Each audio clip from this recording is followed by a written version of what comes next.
Shalom, shalom, shalom, bien-aimés de Dieu. Je suis très heureux de me retrouver avec vous. Moi, c'est l'évangéliste Yves de l'hôtel de prière Shabbat.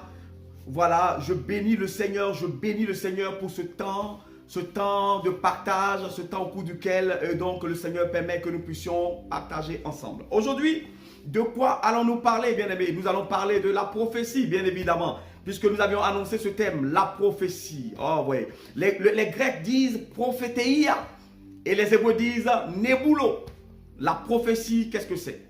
Bien-aimés de Dieu, la prophétie, c'est une parole prononcée sous l'inspiration du Saint-Esprit.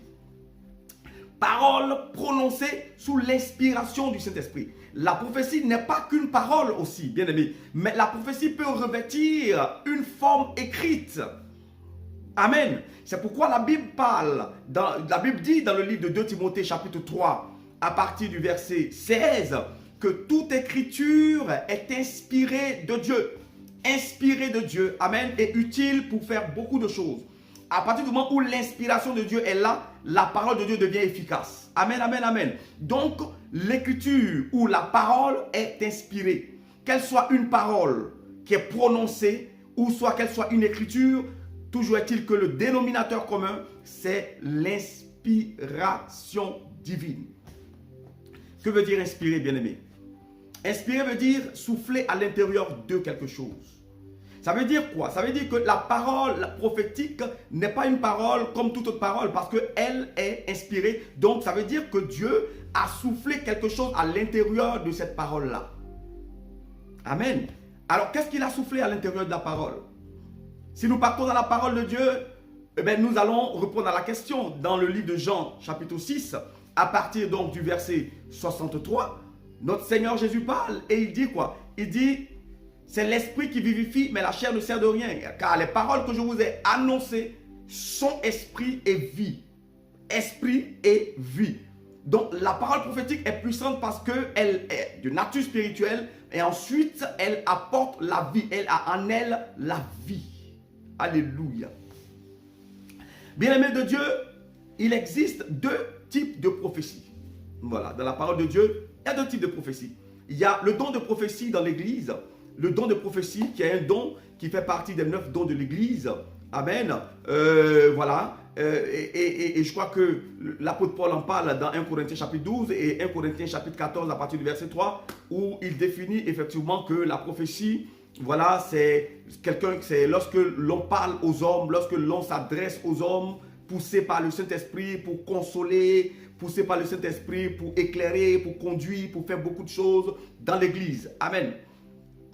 Mais au-delà de cela, nous avons un autre aspect de la prophétie qui est en fait l'aspect prédiction divine. La prophétie en elle-même est une prédiction divine parce que souvent Dieu utilise le prophète pour prédire, sinon pour prédire et prévoir des événements qui vont s'enchaîner dans le futur. Donc, par le canal de la prophétie, Dieu révèle en fait l'avenir. Dieu est le seul Dieu qui révèle l'avenir. Amen, amen, amen. Donc, par le canal de la prophétie, Dieu révèle l'avenir. Donc, il y a l'aspect prédiction au niveau de la prophétie. Nous n'avons pas, nous n'avons pas la prétention de pouvoir toucher vraiment tous les aspects de la prophétie, mais nous voulons aller à l'essentiel. C'est pourquoi nous allons maintenant parler de certaines caractéristiques de la prophétie. Amen, amen, amen. Alors, bien-aimés de Dieu, la Bible nous dit que la prophétie peut être retardée.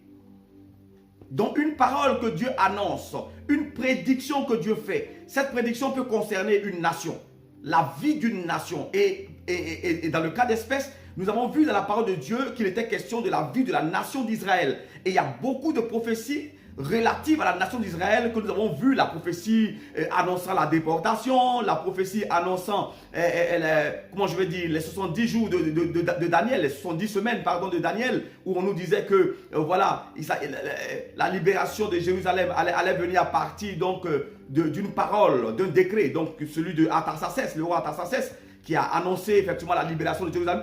En fait, il y a beaucoup de prophéties qui parlent de la vie, sinon de l'avenir, sinon de la destinée du peuple d'Israël. Donc, les prédictions peuvent concerner une nation. Les prédictions prophétiques peuvent concerner un homme, une vie, quelqu'un, toi et moi, bien-aimés de Dieu. Alors, la Bible dit qu'une prophétie sur la vie de quelqu'un, une prophétie sur la vie d'une nation peut être retardée. Et la parole, le verset de référence, c'est Habakkuk 2, à partir du verset 2. Il dit quoi? Il dit, l'Éternel m'adressa la parole et dit, écris la prophétie, grave-la sur des tables afin qu'on la lise couramment, car c'est une prophétie dont le temps est fixé, elle marche vers son terme, elle ne mentira pas si elle tarde, attends-la. Je me suis posé la question de savoir, mais comment est-ce qu'une prophétie dont le temps est fixé peut-elle être retardée?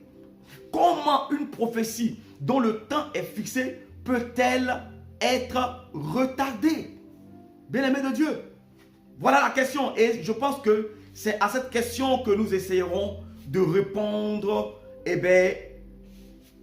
très prochainement. Donc demain, nous allons répondre à cette question. Voilà, pourquoi est-ce que Dieu dit qu'une prophétie dont le temps est fixé, il dit que le temps est déjà fixé. Donc ça veut dire que le temps d'accomplissement de la prophétie est fixé, mais comment est-ce qu'une telle prophétie peut-elle être retardée? Alléluia. Donc bien-aimé de Dieu, nous allons répondre, si Dieu le veut, à cette question demain. Nous traiterons de ce sujet dans le nom puissant de Jésus-Christ de Nazareth. Alors bien-aimés, soyez bénis, soyez bénis, soyez bénis dans le nom puissant de Jésus-Christ de Nazareth. Amen.